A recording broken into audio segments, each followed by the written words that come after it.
Hello दोस्तों, नमस्कार। मैं हूं आपका तो डीकेएस और आपका हमारे चैनल पर हार्दिक स्वागत है। दोस्तों, आज हम देखने वाले हैं कि जो प्रकाश का अपवर्तन है, इस चैप्टर पर आधारित किस प्रकार से परीक्षाओं में प्रश्न पूछे जाते हैं, यानी रिफ्लेक्शन ऑफ लाइट पर हम इस पर ही बेस्ड देखेंगे कि किस प्रकार इस चैप्टर से संबंधित बहुत सारी परीक्षाओं में प्रश्न पूछे गए हैं और पूछे जा रहे हैं। तो दोस्तों, सबसे पहले देखेंगे कि प्रकाश का अपवर्तन का जो प्रथम नियम है, इस पर किस प्रकार से प्रश्न पूछे जाते हैं। द्वितीय नियम है, इस पर किस प्रकार प्रश्न पूछे जाते हैं। तो दोस्तों, अब हम देखेंगे प्रकाश का जो अपवर्तन का द्वितीय नियम है, यह जो द्वितीय नियम है, इस नियम को स्नेल ने दिया था, इसी कारण इसको क्या कहते हैं, स्नेल का नियम कहते हैं। इसके अनुसार क्या था कि किसी भी कोई भी प्रकाश किरण जब एक माध्यम से दूसरे माध्यम में, यह नियम क्या था कि जब कोई भी प्रकाश किरण किसी एक माध्यम से दूसरे माध्यम में प्रवेश करती है तो उसमें क्या होता है, वह उस किरण का अपवर्तन होता है। क्या होता है, उस किरण का अपवर्तन होता है। तो अपवर्तन के लिए क्या नियम बताया था, जिस कोण से वह आपतित होती है, यानी वह जो आपतित किरण है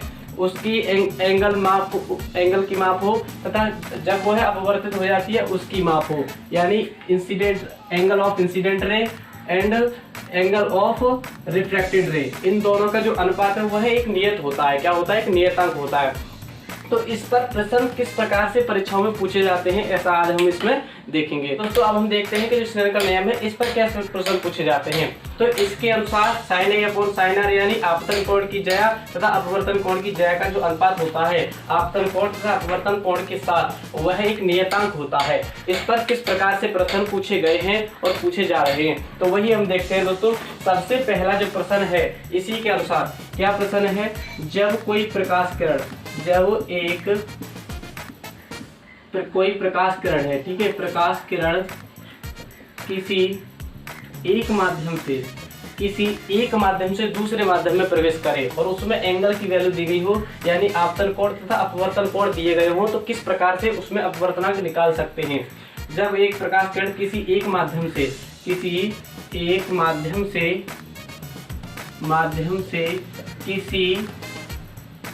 दूसरे माध्यम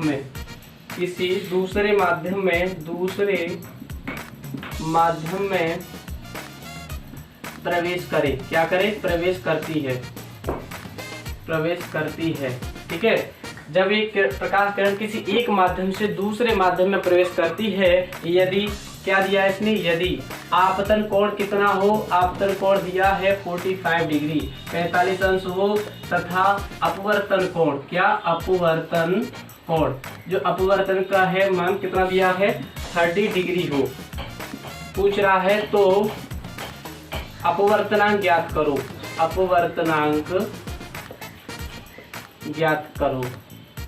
या पूछता है कि पहले माध्यम के सापेक्ष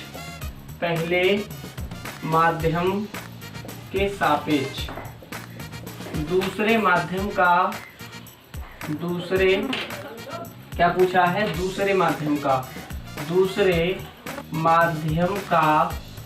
अपवर्तनांक क्या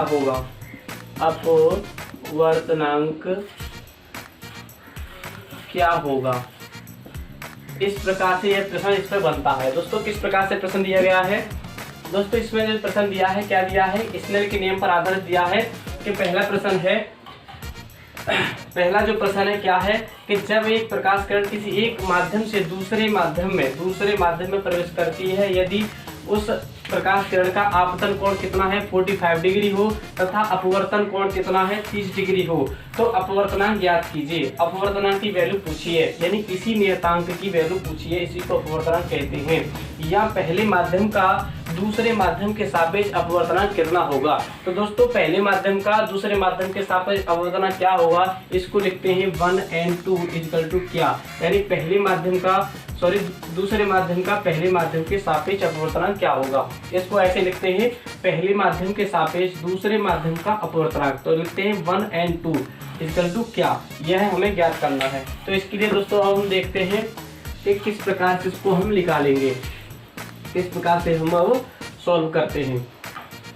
तो क्या है दोस्तों, incident ray, angle of incident रे यानी आपतन कोण, क्या है, यह है आपतन कोण, क्या है, incident ray, angle of incident रे, इसको एंगल आई से लिखते हैं, कितना दिया है, 45 डिग्री, और जबकि एंगल ऑफ रिफ्लेक्टेड रे यानी अपवर्तन कोण क्या है, अपवर्तन कोण इक्वल टू कितना है, 30 डिग्री।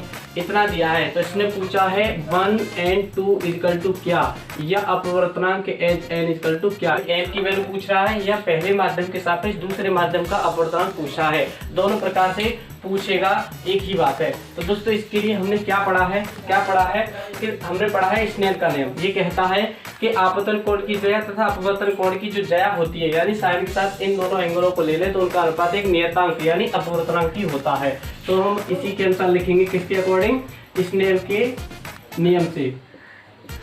स्नेल के नियम से क्या होता है, sine i upon sine r equal to n। तो हमें n की वैल्यू चाहिए, इसलिए साइन आई की वैल्यू कितनी हो जाएगी, साइन 40 डिग्री 45 डिग्री और साइन 30 डिग्री इक्वल टू कितना हो जाएगा n। तो अब हम देखते हैं साइन 45 डिग्री की वैल्यू होती है 1/√2 और साइन इसकी प्रतिशत से यानी 30 की वैल्यू होती है 1/2 इक्वल टू क्या होगा n। क्या है ये, n है।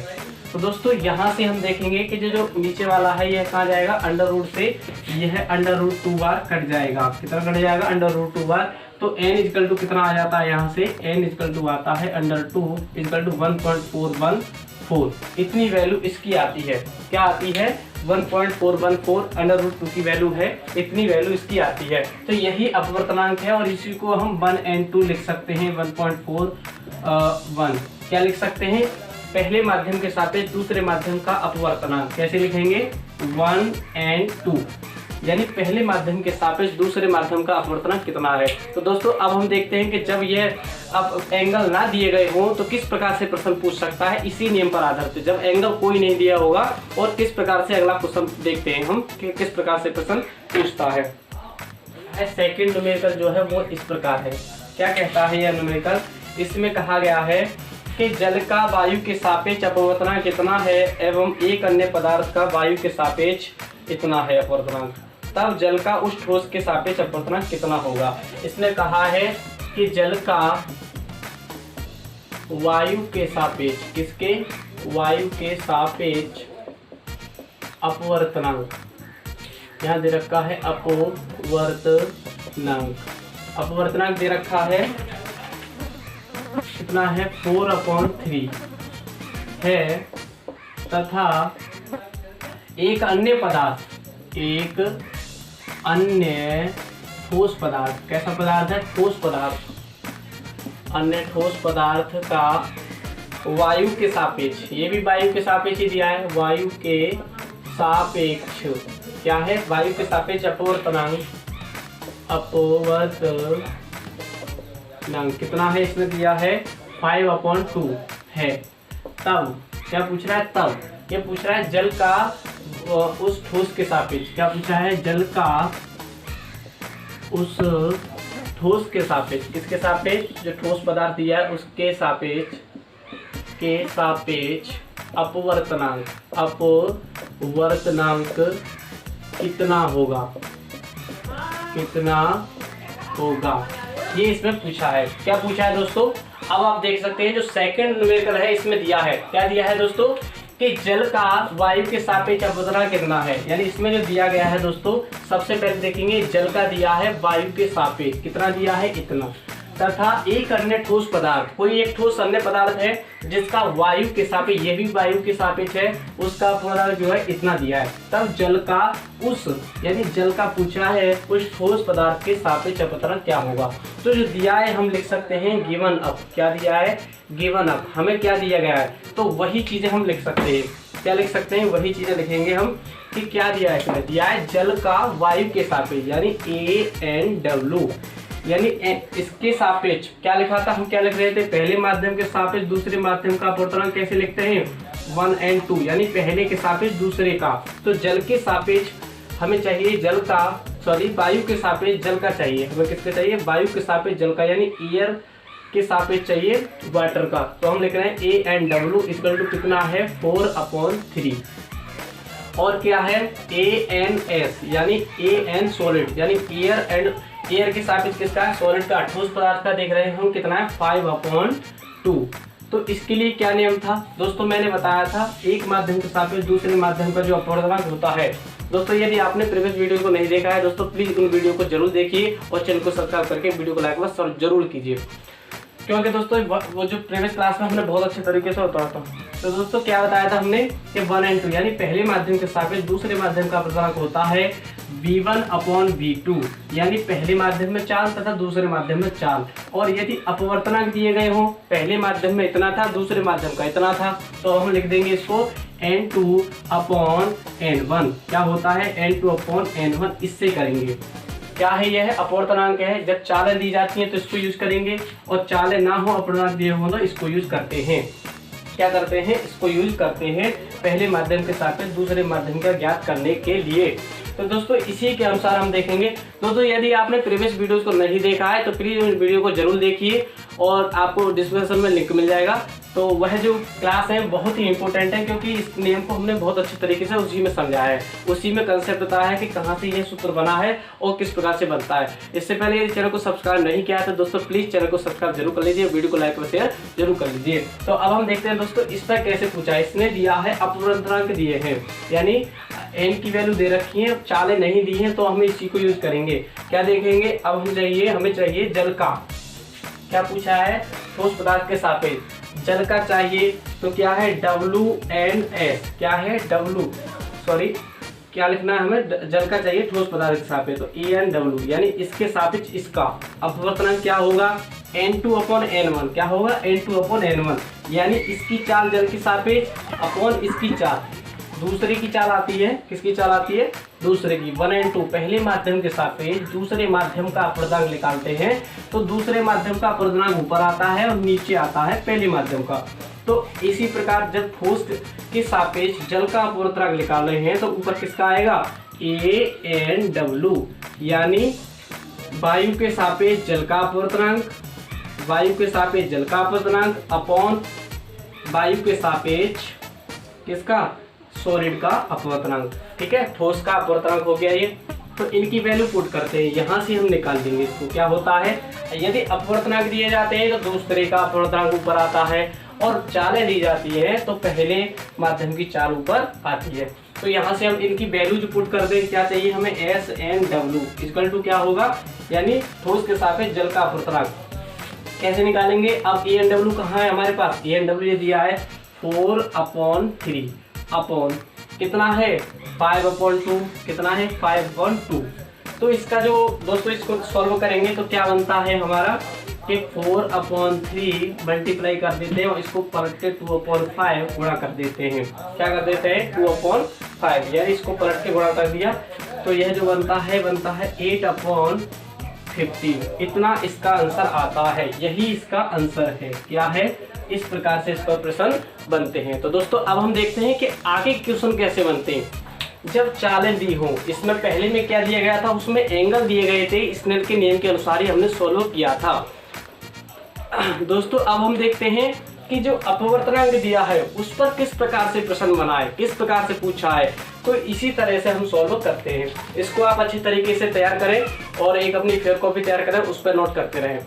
तो अब हम देखते हैं कि आगे जब ये अपवर्तनांक की बिना दिया हो तो किस तरीके से प्रश्न पूछता है। एक सूत्र है दोस्तों, उस सूत्र पर भी बहुत सारे सवाल पूछे जाते हैं, उसको मैं थोड़ा सा आपको बताता हूँ। क्या है, किसी माध्यम का अपवर्तनांक, किसी माध्यम का अपवर्तनांक, क्या चाहिए अपवर्तनांक। कोई एक माध्यम दिया गया हो उसके लिए अपवर्तनांक कैसे निकालते हैं। किसी माध्यम का अपवर्तनांक किस प्रकार से ज्ञात किया जाता है, अब हम देखेंगे। क्या देखेंगे दोस्तों कि किसी माध्यम का अपवर्तनांक कैसे ज्ञात करते हैं। तो क्या होता है, किसी माध्यम का अपवर्तनांक कोष्ठक में लिख सकते हैं n इक्वल टू क्या होता है, निर्वात में अथवा वायु में, किसमें, वायु में प्रकाश की चाल होनी चाहिए। या तो निर्वात में दी गई हो उसकी चाल, या फिर उसकी वायु में दी गई हो चाल, और माध्यम में चाल दी गई होगी। क्या दी गई होगी, माध्यम में चाल। ये दोनों वैल्यू हमें जरूरी है पता होना, यानी चाहे तो उसकी निर्वात में चाल दी गई हो या फिर वायु में दी गई हो उस प्रकार की चाल, तथा और माध्यम में चाल दी गई हो, तो हम उसका निकाल सकते हैं यहाँ से। इसको लिखे हम n से, तो निर्वात में चाल को लिखते हैं हम c से, और इसको हम लिखेंगे v से। यानी ये क्या है, एक सूत्र बन गया, यानी प्रकाश की चाल निर्वात में या वायु में। और v क्या है, यानी वेलोसिटी ऑफ मीडियम, यानी माध्यम की चाल। माध्यम में कितनी है वेलोसिटी, वेलोसिटी इन किसमें है, मीडियम में। तो मीडियम में देखेंगे कि इसकी चाल कितनी है। इसी पर किस प्रकार से प्रश्न पूछे जाते हैं दोस्तों, अब हम उनको देखते हैं। अब हम देखते हैं कि इस पर आधारित किस प्रकार से प्रश्न पूछे जाते हैं। तो इसके लिए सवाल है कि यदि वायु के सापेक्ष जल का अपवर्तनांक इसमें है, नहीं याद दिया है कि वायु में प्रकाश की चाल क्या है, कैसे सवाल आता है, ऐसे इस प्रकार से सवाल आता है। यानी प्रश्न जो आता है इस प्रकार से, वायु में प्रकाश की चाल क्या है, प्रकाश की चाल 3 × 10⁸ मीटर प्रति सेकंड दी गई है। तो ये पूछ रहा है उस माध्यम का अपवर्तनांक क्या है, अपवर्तनांक। कोष्ठक में क्या लिखेंगे, n, क्या लिखेंगे n, क्योंकि हम n से शो करते हैं इसको, यानी n से व्यक्त करते हैं, तो n से लिख सकते हैं। अपवर्तनांक ज्ञात, अपवर्तनांक उस माध्यम में प्रकाश, सॉरी इसने अपवर्तनांक नहीं पूछा, चाल पूछी है। उस माध्यम में चाल ज्ञात करो, तो पूछता है उस माध्यम में प्रकाश की चाल ज्ञात करो। क्या बताना है, चाल ज्ञात करो, चाल ज्ञात करो। यानी क्या पूछा है इसने, b = क्या, कोष्टक में लिख देते हैं b = क्या, माध्यम में प्रकाश की चाल किससे लिखते हैं, b से। b पूछता है जिसकी वायु के सापेक्ष अपवर्तनांक दिया है, जिसका जो दिया है वायु के सापेक्ष अपवर्तनांक दिया है। क्या दिया है, अपवर्तनांक क्या दिया है, कोष्टक में लिख सकते हैं n, ये दिया है 1.5, क्या दिया है 1.5 है। तो इन्होंने क्या पूछा है, यहाँ इस सवाल में पूछा है, क्या दिया है दोस्तों, इस सवाल में बताया गया है कि वायु में प्रकाश की चाल जो है इतने मीटर पर सेकंड है, उस माध्यम में प्रकाश की चाल ज्ञात करनी है। तो क्या है, प्रकाश की चाल दी गई है वायु में, चाहे तो वायु में हो या फिर निर्वात में हो, एक ही बात है। और अपवर्तनांक हमें n की वैल्यू दे रखी है, माध्यम का अपवर्तनांक कितना है, क्या फॉर्मूला होता है, n = c/v। तो n की वैल्यू दे रखी है उसने 1.5। आगे हम देखते हैं दोस्तों, उसने क्या पूछा है, c दे रखा है, क्या दे रखा है, c, यानी निर्वात में या फिर वायु में प्रकाश की चाल × 8, ठीक है। उसने पूछा है b हमें पता नहीं, तो b हमें ज्ञात करना है। b इधर आ जाएगा और ये इधर चला जाएगा, तो b = हो जाएगा 3 × 10⁸/1.5, क्या हो जाएगा 1.5। तो b = क्या हो जाएगा दोस्तों, यहीं से हम देखते हैं कि इसका पॉइंट हटा करके 0 बढ़ा लेते हैं, इसको 30 कर लेते हैं × 10⁸ कितना हो जाएगा 15 2 जा कट जाएगा ये 2 बार। तो b = आ जाएगा, कितना आ जाएगा 2 × 10⁸ मीटर प्रति सेकंड। इतनी उसकी चाल आ गई। कितनी आ गई है चाल उसकी, कितनी आ गई है, b = आया है 2 × 10⁸ मीटर प्रति सेकंड। कितना आया है दोस्तों, b कितना आया है 2 × 10⁸ मीटर प्रति सेकंड। इसी प्रकार से उसकी चाल हम ज्ञात कर सकते हैं। अब हम देखते हैं कि इस पर प्रश्न और कैसे पूछे जा सकते हैं। अभी हम 4 टाइप के पढ़ चुके हैं, ये तीसरा टाइप था, दूसरा या तीसरा टाइप का। अब हम अगली टाइप के क्वेश्चन देखेंगे। हम 2-3 टाइप देख चुके हैं कि आगे कैसे किस प्रकार से प्रश्न पूछेगा इस चैप्टर पर। कि इसी के साथ जो मैंने बताया था ना, आपको अभी बताया था n = c/v ये होता है। यदि ANG हो, ANW हो, ये दिया है, तो इसको हम 1/4 में लिखें तो क्या लिखेंगे, WNA। यानी वायु के सापेक्ष जल का अपवर्तनांक ऐसे हो तो ये जो हो जाएगा 1/, यानी जल के सापेक्ष वायु का अपवर्तनांक हो गया। किसका हो गया, इसको बोलेंगे जल के सापेक्ष वायु का अपवर्तनांक। अब 1/4 में लिख दिया, पर यह है जबकि वायु के सापेक्ष जल का अपवर्तनांक, ऐसे भी हम लिख सकते हैं।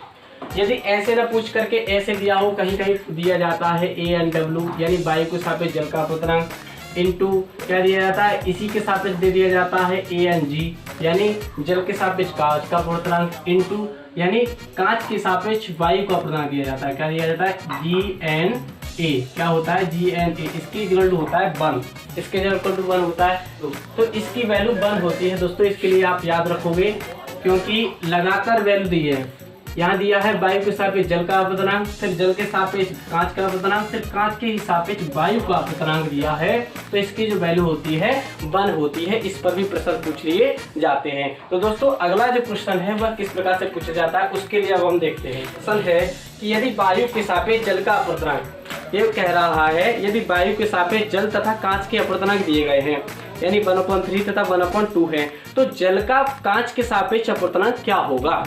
इसने कहा है कि वायु के सापेक्ष क्या है, वायु के सापेक्ष इसने दे रखे हैं वायु के सापेक्ष जल तथा कांच, क्या दे रखे हैं, कांच के अपवर्तनांक दे रखे हैं। जल तथा कांच के अपवर्तनांक दे रखे हैं, कितना है 1/3 तथा 1/2 है। तब पूछता है, ये क्या पूछता है, तब उस माध्यम में इसमें पूछता है तब जल का कांच के सापेक्ष, क्या पूछा है, जल का कांच के सापेक्ष जल का कांच के सापेक्ष अपवर्तनांक कितना होगा।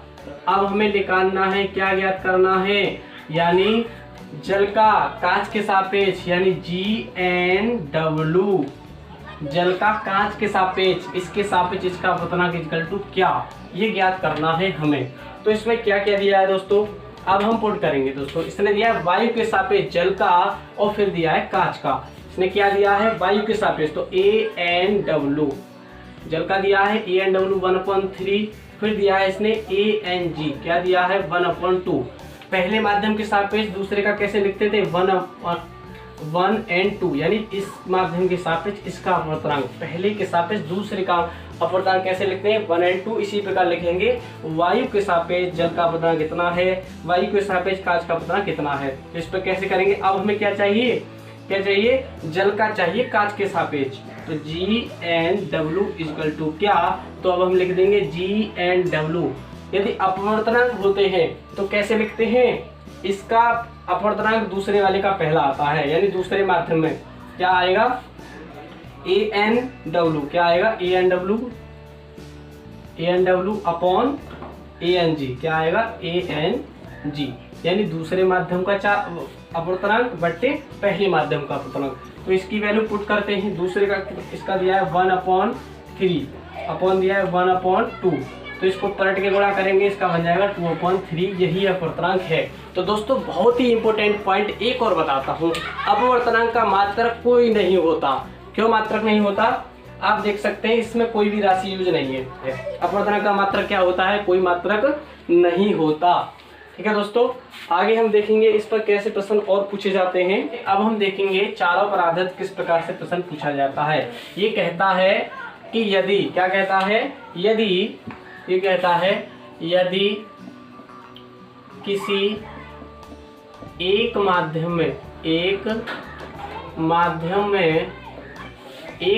में प्रकाश की चाल, कितनी है प्रकाश की चाल, किसी माध्यम में चाल है 2 × 10⁵ मीटर प्रति सेकंड, तथा दूसरे माध्यम में क्या है, दूसरे माध्यम में 1 × 10⁵ मीटर प्रति सेकंड हो। ठीक है, तब पूछ रहा हो, तो क्या पूछा है, पहले माध्यम का, क्या पूछा है,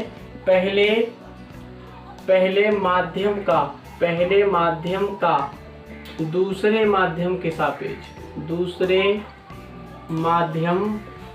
सापेक्ष अपवर्तनांक कितना होगा। क्या पूछा है, अपवर्तनांक कितना है। ठीक है, तो अब हमें क्या दे रखा है वो लिखते हैं दोस्तों। क्या दिया है इसने, यदि किसी एक माध्यम में प्रकाश की चाल, इसने दे रखा है V1, पहले माध्यम में प्रकाश की चाल कितनी है 2 × 10⁵ मीटर प्रति सेकंड। V2 कितना है, V दिया है 1 × 10⁵ मीटर प्रति सेकंड। अब दोस्तों हमने पढ़ा है कि पहले माध्यम के सापेक्ष दूसरे माध्यम का अपवर्तनांक क्या होता है, V1/V2, या फिर होता है N2/N1। यानी जब चालें दी जाती हैं दूसरे माध्यम का पहले माध्यम के सापेक्ष दूसरे माध्यम का पहले के सापेक्ष, तो चाल क्या आती है, पहले माध्यम के ऊपर आती है और दूसरे माध्यम की चाल नीचे आती है, यानी इन दोनों का रेशियो पहले माध्यम के साथ ऐसे बनेगा। पहले माध्यम के सापेक्ष है तो पहले माध्यम की चाल है और दूसरे माध्यम का ज्ञात करना है, दूसरे माध्यम की यहाँ चाल है। जबकि अपवर्तनांक में इसका उल्टा है, अपवर्तनांक पूछता है दूसरे माध्यम का पहले के सापेक्ष, तो होता है n2 दूसरे माध्यम में चाल अपॉन पहले माध्यम में चाल। तो इसने इसका उल्टा पूछा है दोस्तों, इसने इसका उल्टा पूछा है। इसने पूछा है पहले माध्यम का, क्या पूछा है, पहले माध्यम का। ये कौन सा है, पहले के सापेक्ष, क्या है, पहले के सापेक्ष, क्या है, पहले के सापेक्ष दूसरे माध्यम का, दूसरे माध्यम का, ये दूसरे माध्यम का है। लेकिन अब हम चाहिए, क्या चाहिए, पहले माध्यम का दूसरे के सापेक्ष, हमें चाहिए 2n1, तो इसका मतलब v2 अपॉन v1 हो जाएगा और क्या हो जाएगा, n1 अपॉन n2 हो जाएगा इसके लिए। तो ये पलट गया, क्या है ये वाला है दूसरे का, क्या है, पहले का, पहले दूसरे का है, दूसरे के सापेक्ष है, किसके सापेक्ष है, दूसरे माध्यम के सापेक्ष, क्या है, दूसरे माध्यम के सापेक्ष पहले का, इसका है पहले का, पहले माध्यम का, पहले माध्यम का, ये क्या है, दूसरे माध्यम के सापेक्ष पहले माध्यम का। तो इसने वही पूछा है, तो 2n1 इक्वल टू क्या होगा, v2 अपॉन v1। v2 कितना है, इतना है, 1.10 इंटू 10 कितना है, क्या है, 1 इंटू 10 की पावर 5 अपॉन कितना है, 2 इंटू 10 की पावर 5 कितना है, 2 इंटू 10 की पावर 5 इक्वल 10 की पावर 5 है, 10 की पावर 5 इक्वल टू 1 अपॉन 2। इतना अपवर्तनांक इसके लिए हो गया, इसके लिए लिख सकते हैं 0.5 अपवर्तनांक, कितना हो गया, 0.5, कितना हो गया है, 0.5। इस प्रकार से इस पर प्रश्न पूछे जाते हैं दोस्तों। यदि आपको क्लास समझ में दोस्तों, इस प्रकार से इसमें प्रश्न पूछे जाते हैं। तो आप देख सकते हैं दोस्तों किस प्रकार से पूछा है। यदि यह जो पूछता, क्या पूछता, 1 and 2, क्या पूछता, ये 1 and 2 की बात करें, 1 and 2, तो क्या होता दोस्तों, v1 upon v2 equal to 2 into 10 की पावर 5 अपॉन 1 इंटू 10 की पावर 5, इससे ये कट जाता तो कितना आता, 2, कितना आता, 2, केवल 2 आ जाता, कितना आ जाता, 2। इस प्रकार से दोनों ही हमने वैल्यू ज्ञात कर ली है। तो ऐसे आप प्रश्न को सॉल्व कर सकते हैं और बहुत जल्दी भी सॉल्व कर सकते हैं। दोस्तों यदि आपको क्लास पसंद आई हो तो प्लीज़ वीडियो को लाइक व शेयर कर दीजिए और चैनल को सब्सक्राइब जरूर कर लीजिए। थैंक यू दोस्तों, नमस्कार।